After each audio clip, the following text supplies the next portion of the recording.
Vi vil nu prøve at konstruere vinkelhalveringslinjerne i en trekant med program GeoGebra her.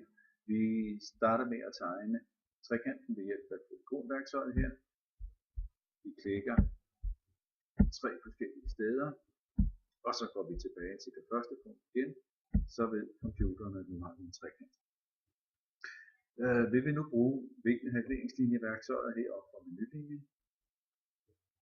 Og når vi har trykket på det, står der en lille forklaring, og vi vælger den mulighed, der her vi klikker på 3 punkter for at få etableret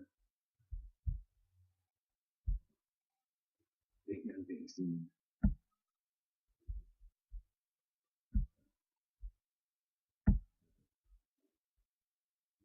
Sådan. Prøv igen. Så fik vi den anden. Og tilsvarende kunne vi få den sidste.